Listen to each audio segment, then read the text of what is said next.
أحسب نفسي ما أظهر. شوف أظهر وأنا هنا ما أشوفني. أنا يا أختي من الفصول والله ما أشوفني نفسي من هنا.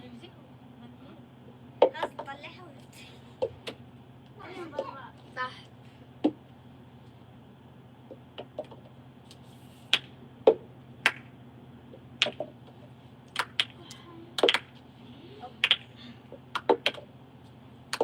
سلمى تقول نون بقول لك حاجة. أستاذ إبراهيم قال إنه أنا هربت. منو قال إنك أنت هربتي؟ من فين هذا الكلام؟ أنا قلت ناس وليس أنت خصيتك بالكلام. أين هذه؟ أنا مثلك